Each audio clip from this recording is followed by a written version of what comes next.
네, 안녕하세요 여러분들 반갑습니다. 데이언 멘토 권혁철입니다. 오늘 유니슨에 대해서 말씀을 드리려고 하는데, 일단 아시다시피 유니슨의 경우에는 매출 비중이 풍력 발전 사업에 대해서 100% 차지하고 있는 기업이죠.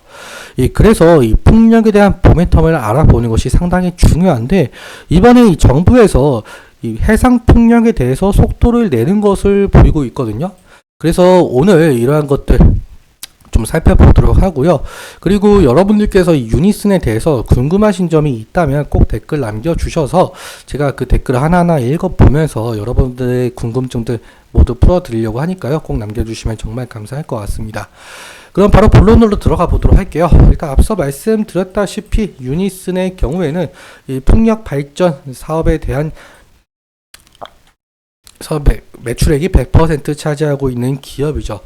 그렇다 보니까 이 풍력에 대해서 알아보는 것이 상당히 중요한데, 사실 이 풍력 같은 경우는 우리나라 특성상 땅이 좁고 바람이 많이 부는 지역이 협소해서 이 태양광보다는 모멘텀이 적었던 건 사실이에요. 그런데 지금 현재 각광을 받고 있는 것이 해상 풍력이에요. 우리나라가 삼면이 바다이다 보니까 해상 풍력에 대한 모멘텀은 상당히 강해졌죠.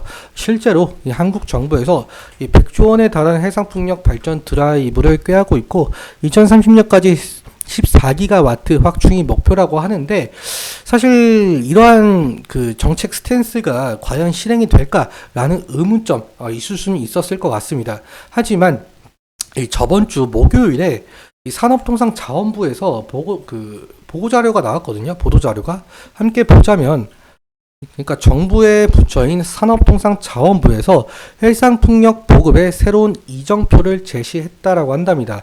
쭉쭉 한번 내려볼게요. 제2차관 주제로 해상풍력 업계 간담회를 개최를 했었고, 그러면서 해상풍력 경쟁 입찰 로드맵을 발표를 했다라고 한답니다.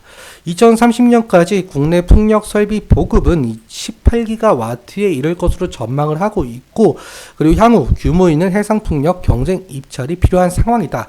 그러니까 이러한 것이 뭐냐면은, 현재 이 정부에서 해상풍력에 대해서 좀 속도를 내고 있는 그러한 스탠스를 좀 보이고 있죠.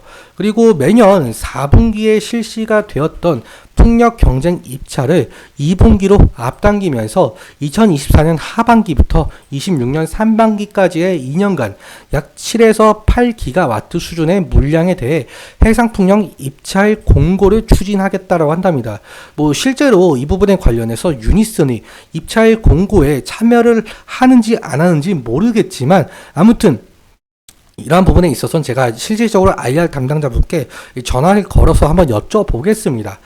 다음 영상에서 말씀을 드리도록 하고요. 그리고 좀 더 내려보자면, 지금 여기 보시면 해상풍력에 대한 대규모 투자와 일자리 창출, 그리고 항만, 선박 등 관련 기반 수술 구축으로 촉진될 것으로 기대가 된다. 그러니까 앞서 말씀드린 것처럼 정부에서는 지금 현재 해상풍력에 대해서 속도를 내고 있는 상황이다 라고 보시면 될 것 같아요.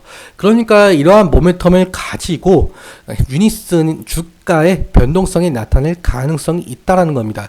그리고 실제로 만약에 유니슨이 이러한 입찰 공고에 참여를 한다라는 소식만 들려도 유니슨 주가 상승할 가능성이 상당히 높겠죠.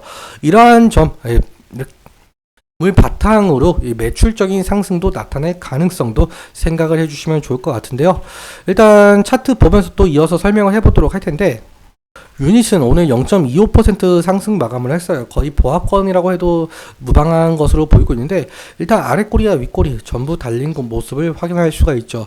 일단 아랫꼬리 같은 경우는 5일선과 그리고 60일선을 좀 맞닿고 있는 상황인데, 그러니까 이 5일선과 60일선을 지지해 주고 있다라고 보일 수도 있겠죠. 그래서 이러한 점을 바탕으로 이 지지라인 같은 경우 이 부분을 보시면 좋을 것 같고요. 만약에 이 부분을 이탈할 시에는 여기 21선과 11선이 맞닿아 있는 이 부분까지 볼 수가 있을 것 같습니다. 하지만 이 부분까지 이탈을 하게 된다고 한다면 저번 주 월요일에 상당히 폭락을 했었던 곳, 이 부분까지 생각을 할 수도 있을 것 같고요. 하지만 이 부분까지 내려가게 된다고 한다면 유니슨의 경우에는 52주 신저가가 다시금 나올 가능성이 높으니까 리스크적인 관리는 필요할 수 있을 것으로 보이고 있습니다. 그리고 사실상 유니슨 매출적인 측면이라든지 아니면 입찰 공고라든지 그러한 이슈가 나왔음에도 불구하고 이 상승할 때마다 이 저항이 막힐 가능성이 높거든요. 왜 그러냐라고 한다면 2020년도 이후부터 유니슨의 경우 상당히 하락을 한 점이 있어요. 몇 퍼센트까지 하락을 했냐? 약 88%까지 하락을 했다. 그러한 점에 있어서 이 상승할 때마다 여기 이 구간에 대한 이 저항이 상당히 강할 가능성, 그러니까 차익 실현 매물이 원금 보존 매물이 나올 가능성이 상당히 높다는 점 인지해 주시면 좋을 것 같고요. 그리고 수급적인 측면 잠깐 살펴보자면은 유니슨의 경우 오늘 이 개인이 5만 1000주 매수가 된 것을 확인할 수가 있겠고요. 그리고 외국인 같은 경우 3만 7000주 매도가 된 것을 확인할 수가 있죠. 기관 같은 경우는 오늘 매수와 매도 아무것도 없었다.